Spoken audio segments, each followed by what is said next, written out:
100%. I asked my hairdresser. Hi. We're live in 8. I think we're probably live. Hello, everyone. I'm Helen Gottstein, Loud and Clear Training. I'm here with Gila Tolub. from McKinsey and Partners. Hello. And I'm here with Gila Tolub from McKinsey and Company. Gila is a partner there, and I have been stalking Gila for some time because she writes so powerfully on health equity for women and what gets women heard. I'm not scared at all about having stalkers out there. And I think Gila should be very, very scared. So I'm flattered, really. I'm going to open with saying, Gila, let's roll. What gets women heard? It's a very, very important question, and also not an easy one to answer. So obviously when we set up this discussion, I had to think about it. And I wanted to talk about, maybe 5 things, because we could talk about this for like probably 3 days. But in the workplace, especially, because I think most of the people we're talking to now are thinking about what gets women heard in the workplace. For sure. And what makes women a little bit different in the workplace than outside of the. So there are internal biases and external biases. Right? What do I mean by that? I mean like internal things like what we believe will hold us back, and then external thing like what the system, systemic issues that are holding women back or preventing them from getting heard, right? And I think the first thing I want to talk about is meaning. I don't know if you've noticed, but research shows that women care much more about making a difference than about status or pay compared to men. Beautiful. I think that's one of the reasons why I've read that women are more effective fundraisers, because they're able to be fearless speaking about what they want to raise money for. Exactly. When it's not for you and it's for something you believe in, then suddenly it's easy to talk and ask, etc. Right? And if you ask, what does it make a difference? And then you're happy that you're making a difference, and suddenly it's okay, right? But when you're asking for yourself, it's not as easy. And I'll jump in and say, I think that also impacts when women leave a company, because they feel loyalty. Here I'm making a difference, and they need me. I can't leave because I'm making a difference here. And often I feel our loyalty should be to ourselves. Yeah. Such a great point. I mean, I think we're not self-aware enough about our own needs and fears. And we always say, like, think about each human being as an iceberg. That's a little bit weird, right? Because especially you're so warm, Ellen, and I'm calling you an iceberg. I feel like an iceberg most of the time. But really what I'm seeing you, I'm seeing how you engage, I'm seeing how you move, how you talk. But there's just so much I don't know about you, right? I don't know what's inside. I only know a tiny, tiny bit of you that you're letting me see. No, absolutely. And inside, there's just so much of your motivations, what gives you meaning, your values, right? What's more important than other, etc. And so it's really more about getting to know ourselves, because there are things you know about yourself, but there are things that you don't even know about yourself. And then being able to talk about these things so that others can also help you reach your goals. Okay. And so that's about internal bias. Yeah, exactly. Knowing who we are and being able to say, this is who I am, this is what I want. And sometimes it's hard because we keep asking what's different about men and women, and it's such a age-old question. Neuroscientists don't have an answer. They don't know that men or women are different on the brain level. What we know is that on the hormonal level, no question, we're different. So sometimes our emotional response, not sometimes, most of the time, compared to men, our emotional response are more extreme. We feel joy more, we feel happiness, we feel pride, we have, but we also get more upset and get sadder. And so in the workplace, it's hard because you are trying to really self-regulate all the time. And so you're worried even about expressing your needs because you don't know where it's going to take you on the emotional level. Have you ever cried at work? Me? Yeah. Cried at work? Let's move on to another question, shall we? No, I'm going to say that I've cried at work, and I'm going to say it proudly. Is there anybody, I'll ask, is there anyone here who hasn't cried at work? Like, let's ask that. Yeah, exactly. Is there? Because when I'm in groups of women and I ask who's cried in the last month, most people raise their hands, right? And that's just one way of expressing ourselves that's just not accepted in the workplace. But think about the way men express expressions, like getting angry is okay, right? You're allowed to bang on the table at some point because you're angry, and that's more acceptable. It's not always acceptable, right? It depends on the culture, but crying really is difficult for folks. Yeah. And I think that also holds us back in saying what we need, what we want, because we're worried about how we're going to come across. Okay. So that's part of like one of the things that might hold women back is their mindset about how I'll be perceived. Could be. Also, another thing is testosterone, right? Men have more of it. It helps them take risk. We are less risk takers. And it's, the way it's been for hundreds and hundreds of years that we've been responsible for the safety of our families, the safety of our homes. And so sometimes we're not sure, is it worth the risk to open my mouth? Or is it safer? Tom, that's a whole other ball game. I think, why women choose to be solid. That's a whole other can of worms for me. But tell me more about, is there something else that you want to say about the internal bias that holds us back, about mindset or our own bias against voices? Tell us if there's something else you want to say about what holds us back internally as well as move on to external. Yeah. So, internally, I think, there's so much. It's about self-awareness. It's about, getting to know yourself, being able to talk about it. Now, externally, there are some other systemic changes. I think that, let's take one example, networking. You're good at it. A lot of people have gotten better at it as well, right? But I don't mean networking in the sense of exchanging cards in weird lobbies in downtown hotels. Okay. I'm really thinking about building a community that will help you reach your goal. Okay. So first of all, listen to what I said. Building a community to help you reach your goal. Spectacular. That means you need to know what your goal is when you go into, work, when you go into life even. Like, what is it that you want to achieve? And then do you have that community around you to get you there? And if you think about, women versus men in that sense, men have very large networks. Have you noticed they know a lot of people? And more than women? More than women. Research shows they know more people, but we have deeper relationships. That's really interesting for me because I always assumed that women are better networkers than men. Really? Yeah. But this is McKinsey and Company we're talking to today. So if a representative of McKinsey says men are better at networking and building community than women, I suggest I sit up and pay attention. But it's not better, it's different, right? Okay. Because they have wider network, which is very important. Yes. And we have deeper networks. So I think we could learn from each other, by the way, right? Okay. It's really great that we could do that. And I think one of the reasons why is because we are looking for authenticity in our relationship, for that depth, right? We also say, can I reach out to that guy? Like, am I asking him for a favor? And we sometimes underestimate how that relationship can be beneficial for both parties, right? Because we don't know what we have to offer to others, again, because we're a little bit more critical of ourselves.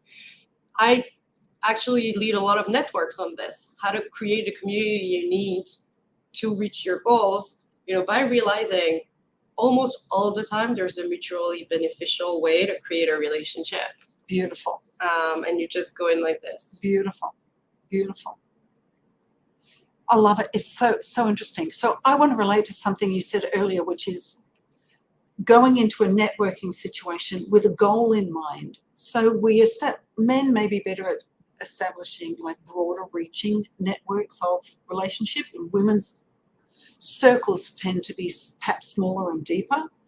But the principle of having a clear goal in mind when you are moving into a weird conference lobby, I find that's really, really helpful for people of all stripes. If you're somebody who's introverted, for example, a small talk goal can be, I'm going to talk to 2 people. It's great even to have that as a goal. Like we don't have to be the most convivial, the most outgoing, the most splashy, laughing the loudest in order to be successful at networking. Like even a modest goal can move you forward. Yeah, and it's really about in the moment when you're in those situations. I would actually say just go in with empathy and curiosity. I'm gonna ask people about who they are.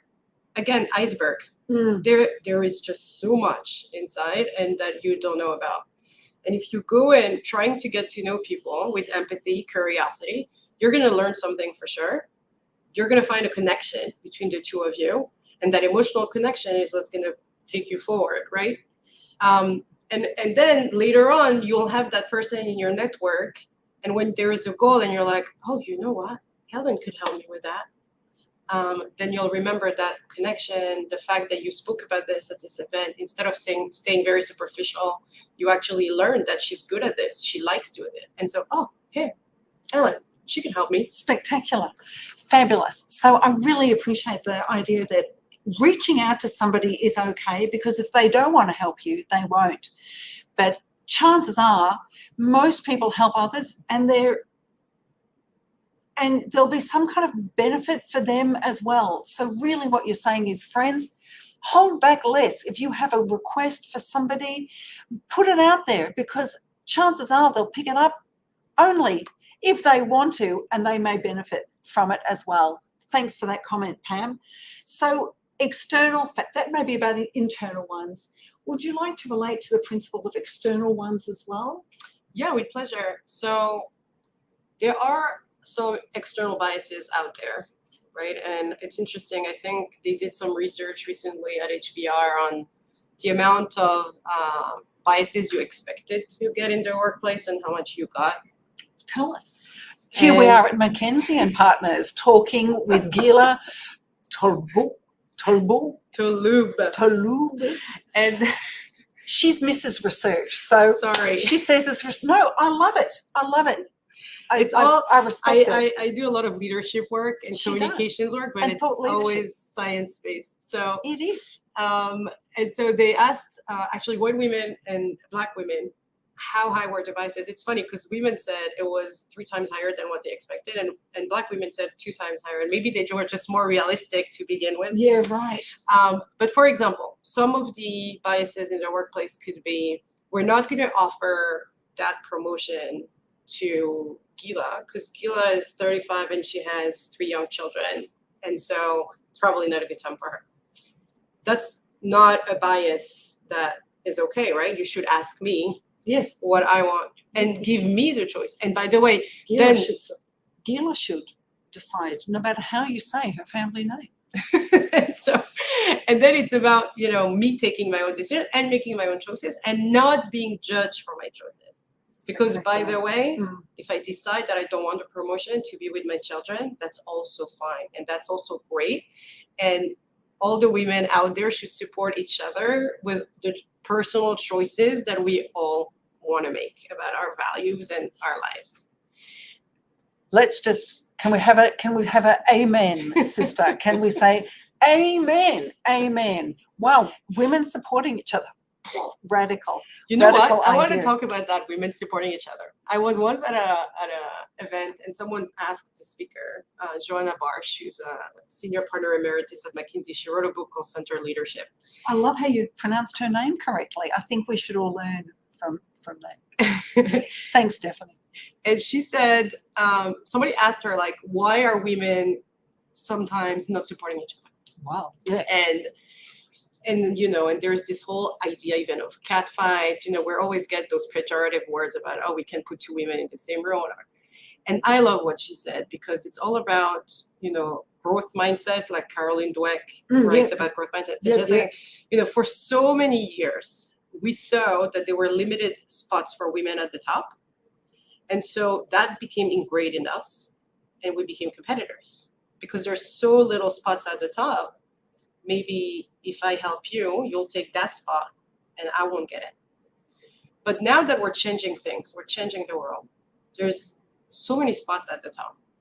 And there is room for both you and I. So let's help each other get there, right? And so I think now with that mindset that there's room for all of us at the top, it's not limited, then there's nothing holding us back from working with each other and helping each other. I also think that the greater consciousness about what helping somebody looks like is becoming more and more the norm. It becomes more doable as we can imagine it. As more and more women make inroads, slowly moving into a more, as Dina Raban says, a more generous, expansive mindset, and is the opposite of a scarcity mindset. Exactly. Then we start to be able to imagine it being possible. But it's slow. I will quote 2 pieces of research that I read recently. Just going to roll that out there. I'm going to say it really slowly, so it's as if it makes as much noise as all the quotes, all the resources that Gila has quoted today. That according to Bloomberg, women will achieve financial equity in about 123 years, which means all that moving into positions of power and equality without bias, about 123 years, but the United Nations puts it at about 300. So I think there really is work to do, and we shouldn't assume that just because we state the principle in theory that women should help women, that we don't all carry with us a sense of, who are the women in the room? How do I get to be the woman in the room? If there's still a sense of all the people who are on the conference, of the head of the conference are men. If the people who are head of my academic department are all men, and so on and so forth. The timeline is breathtaking. Dina Raban, I'm so glad you're here. We have a question from Elisheva. Hey, Elisheva, who asks, currently having a struggle where I want to expand my business into more startups and high tech. Elisheva has a video production company, and I'm concerned about being prejudiced against because I'm religious, and she's obviously so from her outlook. What would you advise her partner at McKinsey and Company? Yeah. Gila? Yeah. What would you advise her? So look, first of all, I would say again, internal and external biases. You could work on your own. Like, are you afraid because it happened before and you really hate it when you feel rejected? Or are you afraid because of, it didn't happen yet, but unconsciously you think it could be a problem, and why do you think it could be a problem? So that's the first thing, but that's your own self-awareness, internal biases, etc. Beautiful. On the outside, and I'm not gonna lie, there's a lot of biases. There is bias. Against, and by the way, I'm just gonna make the point, we all have biases. We need biases. Our brains have to compile so much information that biases are a way for us to process the information. It's like a frame of reference. And if we were to analyze everything in 2 seconds, in all the information we get, actually it would take too long. And so we need to process things very quickly. So our brain created frame of references. Yeah. The problem is they created those frame of references as we were growing up, and maybe biased against certain groups, or biased by what we've heard from others, by our parents, by teachers, biased by our experiences, right? And so the first thing to hope is that people are all now getting more aware about their biases against certain groups and certain minorities, and working on it.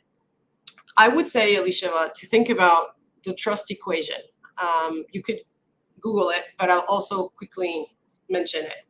So the trust equation is, what does it take to actually build trust with someone? And there are 4 elements that I'll take you quickly through them. The first one is credibility. Am I credible in this job, right? What did I study? What is my portfolio? What do I bring to the table? The second one is reliability. I say what I'm going to say I'm going to do. I am, congruent. I have very strong values, and you could see that I'm very reliable. The third one is intimacy. And often intimacy could be more difficult for people because it means putting yourself out there. What do you and I have in common that helps me look more human and that helps build trust, right? And then lastly, this whole thing, I love equations, right? So all these three things, credibility, reliability, and intimacy are like plus, plus, plus, and then divided by self-interest.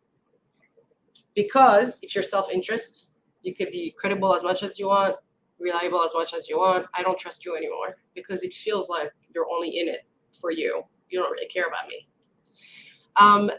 And then if these things are in place and you keep that unconsciously, by the way, I also tell people, like, even when you go to a job interview, right, think about the building trust equation, because what are you trying to do? In 45 minutes, you have to convince them to hire you. All you're trying to do is build trust more than anything. Your resume tells about your credibility, the rest, right? So how do you do this? And so, yeah, Elisheva, I don't know if that answers your question, but you're asking a very It's a great important question. one. And for me, like what resonated strongly for me, Elisheva, was don't assume their bias. Put your stuff out there. You have literally, like as an entrepreneur myself, as you know, the answer is, what do you have to lose? When I send something out to a company that's never heard of me or that I'm currently not working with, my attitude is always, I am currently making zero money from these people. It's hard to go down from there. I could, but it's hard. So, like, sister, you are great at creating demand generation, at putting your stuff out there and helping to establish trust in that way. I think you're doing a great job, Elisheva, Yeah. and even showing up again today is part of that.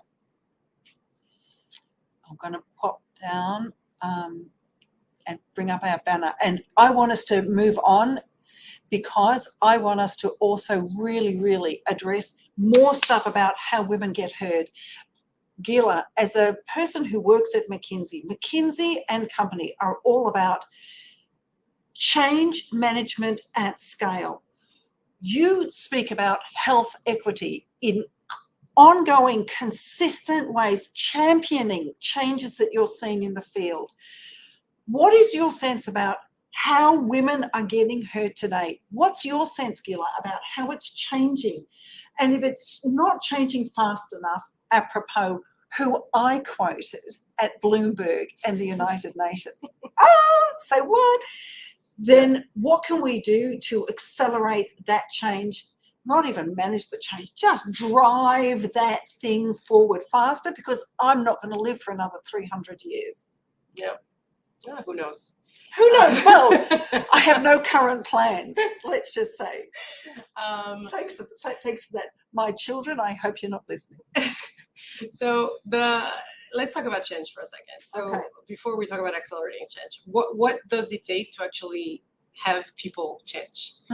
So we could take any example that you fancy. It could be like, how do you get people to, like, how do you get kids to brush their teeth when they don't want to? Or I always use crazy funny examples so that people will remember. So maybe we'll do that but like, how do I convince you that from now on, anytime you come to work or you do your Zoom, you need to be wearing a purple tuxedo? Tell me, what do I need to do to convince you to do it? I want you to change the way you dress every time you come on Zoom. Really? I should answer this And people question now? and people on live should also tell us, what should we do to convince What do you need to do to convince me to wear purple? You'd need to say, Helen, everyone can wear this color. Love it. You'd have to say purple is the new black. I don't know. Or the new white. Yeah. Or the new black and the new white.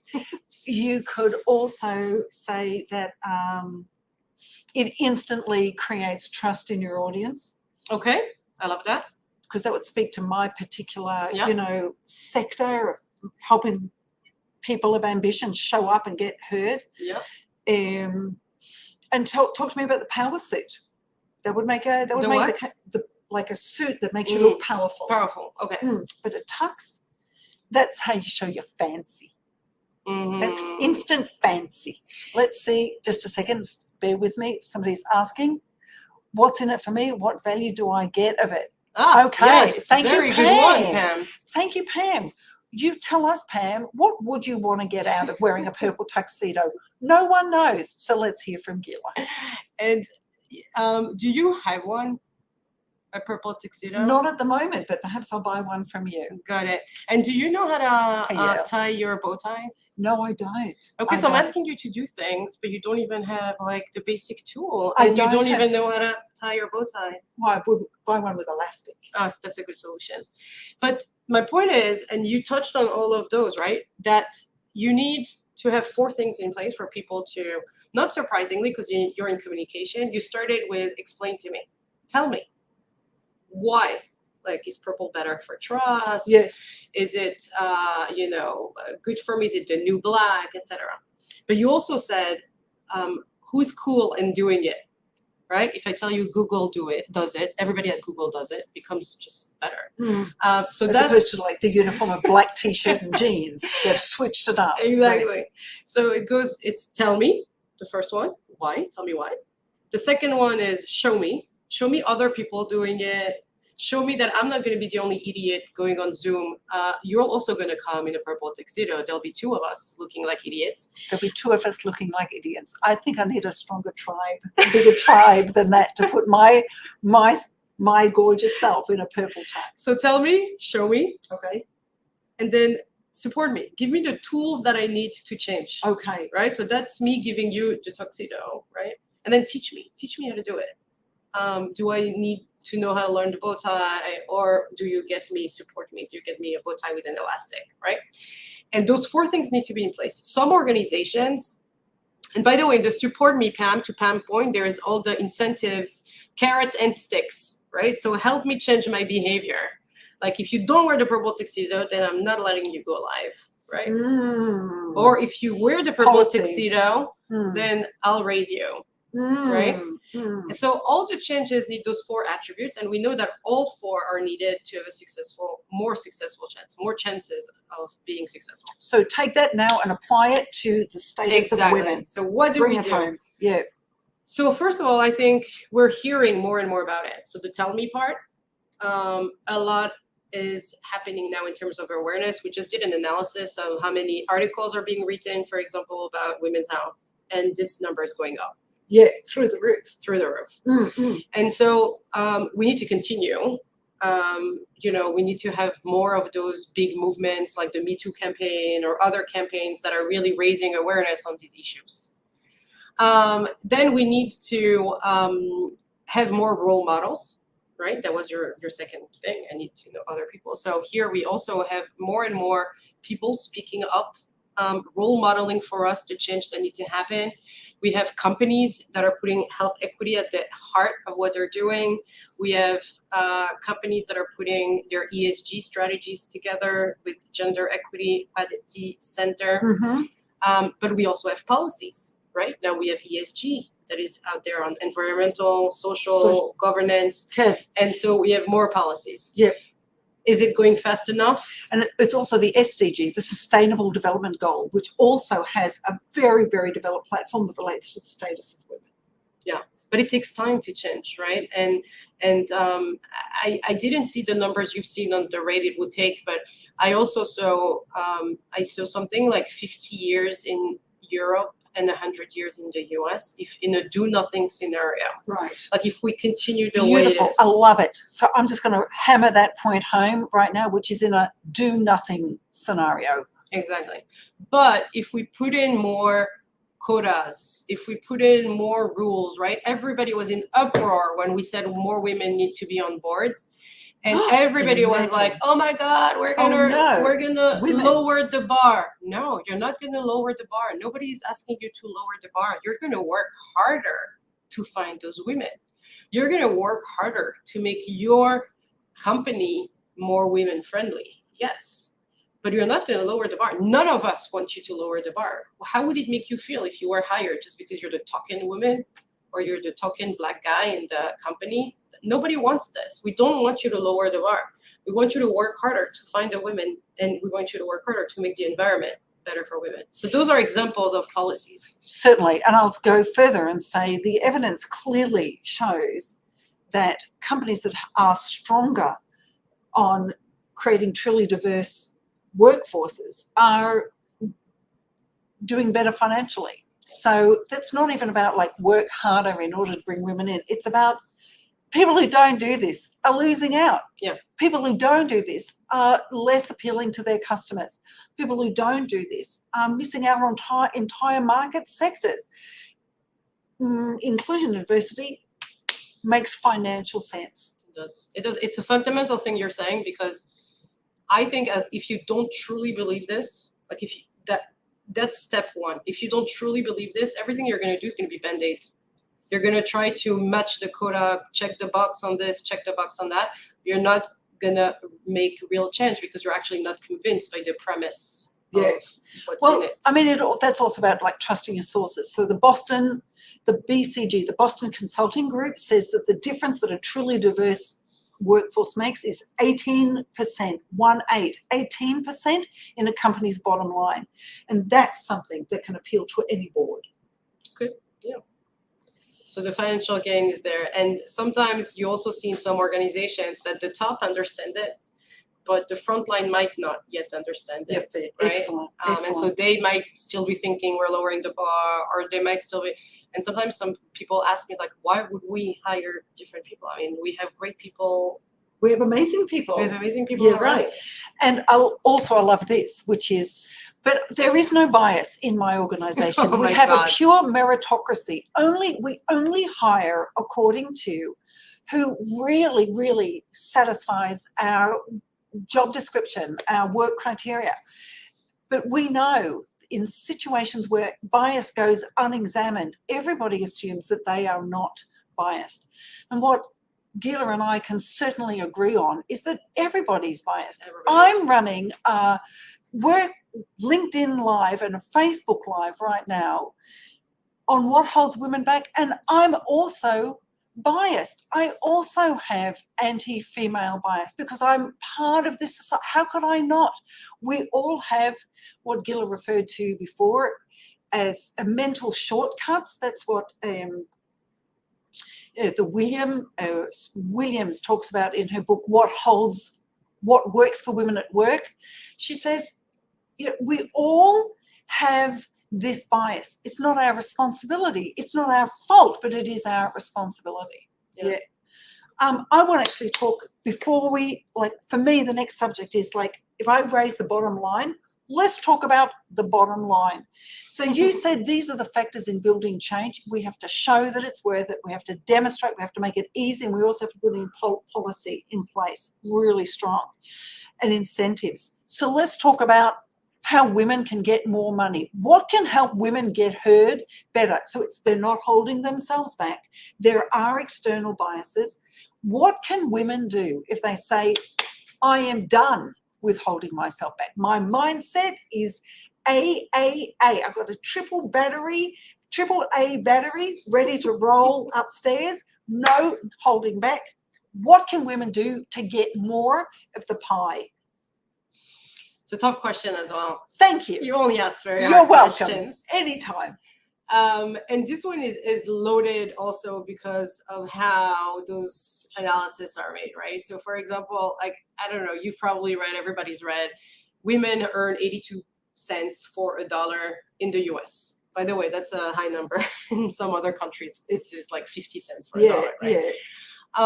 And what can women do to get more money? I think there are some things, again, that are about policies. For example, we should just mandate equal pay, same role, same same years. This is what this role pays. By the way, there are some companies that are starting to do this. They publish publicly. Yeah, it's a new thing. The salaries of every single employee. Yeah. And on LinkedIn, when they post a job, they post the salary for the job. And I think that, for example, that this creating that transparency is, wow, amazing. Because what happens right now? Right now they say, how much were you paid at your last job? And what does that do? That perpetuates the lower salaries whenever, like, it's not meritocratic because not everybody's paid at the same to do the same job. Okay. If I was online right now, I would comment, excellent point, Gila. The second thing that I want to say about, like, is that this 82 cents number, there are some nuances in there. It's average women against average men. Okay. And what does it mean? It means average women, there are more female jobs and they're lower paid for some reason. The majority female jobs like childcare, like midwives, nurses, you know those jobs, right, are less paid than the majority male jobs like constructions or trades, etc. And so there's here a more fundamental question about the system and the systemic change that need to happen. And I think at some point when there was a point where the time of women was less valued, and therefore those jobs were less paid. Well, there was a time. I don't think we're exactly out of that time. Yeah. There was a time when women's work was less valued. Not such a strong point, Gila. I'm like, I would differ on that. But what I mean is it's shaped those industries, right? And we're still living in there. The second point is there's actually also, I love that, Leora, that's exactly those kind of policies that I'm talking about that can accelerate the change, like, so that we don't. The other things that are a little bit different is women bear a lot of the non-paid work, the unpaid work, right? Child caring, but also, taking care of parents, taking care of the sick, the disabled, etc. And they more often work part-time than men. And when you work part-time versus full-time, you have less benefits, you have less, pension plans, whatever it is, and so you get less money, even on a per hour basis. So that 82 cents also takes account of this. And again, and the third thing that this number also encompasses is the fact that we take time off for maternity leave. Okay, so there was a whole article at some point, I don't know if you guys saw it, probably, because it was everywhere. Women doctors make $2 million less than men doctors. And that was like the title. Then you looked at the article and it's over their 40 years career, right? And so when you looked at what drives, it was a lot of times the time they took off of work. And then the number of years of experience goes down, your whole, like, even, when you're working, you have an exponential curve of how your salary can go up every time you take time off, then the curve, a little bit. And so here I'm going to go back to the point on not judging. And on the point of, if the woman is happy with taking that time off, then that's okay that she also gets paid less, because maybe what's more important to her is meaning and well-being and being able to take that time off. But the system needs to enable the women who do want to come back to work to be able to do that. And I wrote an article about paternity leave about 2 years ago.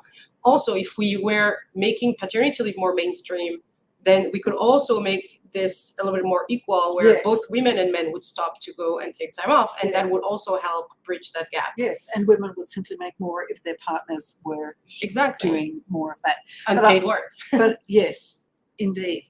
But I also say that depending on where you live today, if your spouse or the father of your children has military service that comes up every year, men in certain places take off more time over the course of their careers than women do if they have the average number of children. So that this continues to nevertheless, there continues to be a gap in how much men make and women make, even though men take more time off work because of sometimes they have annual military service.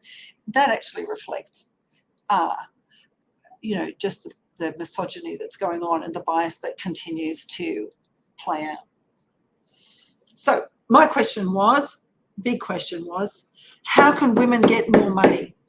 Is there something else that you'd like to throw into this conversation? How can women get more money? Women, how can we get more money? So let's go back to the 4 points of change, right? We raise our voice, awareness. Did you see the bot that was responding to every single International Women's Days event post No, tell me. was amazing. There was everybody posted, it's International Women's Day, Happy International Women's Day. And there was a bot on Twitter that was automatically responding. Thank you. The pay gap between your women and your men is X%. So Barclays would do that, or any company, right, would post, and suddenly someone would respond like, "Oh, Wow. but your pay gap is." Wow. And so it was like putting facts in front of the I campaign. love it. I love it because I post every International Women's Day. I love all the posts that are out there. People do a head count. Do a head count. I love the declarations. Every time it's Pride Month, love the beautiful posts, supportive, loving posts that are going out there. Friends, do a head count. Who's on your board? Who's heading your departments? Who's got a promotion lately? And what's your pay gap like? Are you walking the talk, basically? Are you talking the walking? And so anyways, this bot, right, was just one example of the fact that we're trying to raise more awareness, have more conversations about it. So the first one, the role modeling. Oh, that's really effective trolling. Like for me, that's effective trolling. It's like socially positive trolling, right? I think people really, were not so happy, but well, they may not have been happy because it's like saying I had to negotiate for my salary here, and people being like, "You don't say that you had to negotiate. It makes us look bad." Like, yeah, no. And by the way, also, they tell you, oh, but that's because there are less women than men in the top positions that are better paid, and the women are. Yeah, but what are you doing to help women get promoted? Shalom. Right. So what are your programs in place to help develop the women? So then I'm going to speak some truth to power over here. Here is the hard question for Gila. Here it comes. Be afraid. Be very afraid. How well is McKinsey and Company doing on exactly this? What are the numbers like here, Gila? So we're doing a lot of work on our numbers. Same as most companies, we still have a pyramid where the higher you go, the less women you have. And we had a big push on biases training for many years. So that's one of the ways to make sure. So there are two ways, right? First is attracting more. So McKinsey is a place where you start and then you go up in the company, right? Yeah. So there are two ways to fix the issue, right? One is recruiting. So recruiting more women. And again, we're not lowering the bar, people, but we are working so much harder to find the women. And so, we used to recruit from, a few schools. And so we were limited by the percentage of women at those schools. But that's just, hiding behind, this is not a limiting factor. So go recruiting more schools. And so that's what we did. Now we're also, that helps us with other kind of diversity, right? Socioeconomic diversity, different ways of thinking. And so we are recruiting from different places, and we're meeting many, many more people until we find them. We're also trying to figure out how we change our ways of working to adapt to, I joined McKinsey with 2 kids already. It was a surprise for people. Like usually people join, a little younger, or they didn't get married as young as me. And so how do we adapt the workplace and make it normal to talk about, your team norms, your personal norms? Like, what do I need? Am I someone who needs to go run in the morning? Am I someone who needs to? And so everybody can bring their own differences in their workplace. And lastly, there's this whole point about, not only recruiting, but also promoting. Yeah. So how do you ensure there isn't bias in your promotion? So we actually recruited external support on this. So we have people who pick up on bias. I'd love to hear your answer. I just want to make the point really clearly that we are seeing across the board companies hiring at pretty much 50-50 equality in terms of cisgender representation at entry level. But one of the break points comes at the first promotion point, and that's when so many men are seen as simply somehow the more natural candidate for a promotion. than women. And it's one of those points where the gap first emerges, and it's that point which can set the bar for how an entire career rolls out. So Gila was saying you got external help on this. Interesting, because McKinsey and Company is an external consulting company. That's and right. You brought in an external consultant in That's order to right. help you evaluate your own processes more Because effectively. again, biases. It's too Love hard to look at your own biases. You need other people that are sitting in the room to tell you, for example, you guys know there's been so many studies reviewed on actually looking at the appraisals of men versus women, right? Yeah. And saying whether aggressive was one of the examples. Like women were described as aggressive a lot, men much less, and sometimes in the positive. He should be more aggressive with blah, blah, blah. And so it's those type of biases, and every company has their own biases. For example, I remember a group I was talking to where they were very biased against people that were shy. Like, oh, he's too shy, I don't think he'll be successful. And that's a bias, thinking that if you're shy, maybe you can't relate with a client, but that's so wrong, right? And even like you look at the top, there's so many people that are introverts. Maybe they're very good listeners. Actually, listeners do so well, right? Beautiful. And so it's really about checking your own biases when you're promoting people. Excellent point, Gila.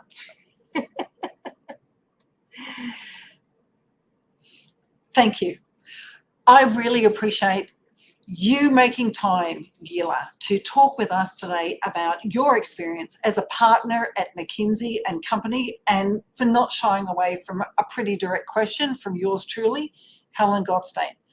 I love people who are committed to getting everybody heard. If I can help you in that regard, be in touch. Gila, I really appreciate you rolling up today and getting the computer sorted at 50 seconds to go before we went live today. And we'll always have that story. We'll always have that panic attack to share. And for sharing your insights and your solid research-driven responses to these questions. So thank you for everybody who showed up today, who responded and asked a question. And I love that comment from a LinkedIn user that it does take courage to look at the skeletons in the cupboard, and it's far, far braver to do that than to say, oh no, we're a meritocracy here. We don't have a problem. Me, biased? Never, never are. Everyone else is, but not me. Thank you for your time, Gila. It's been a pleasure. Thank you for inviting me. Spectacular. Bye for now.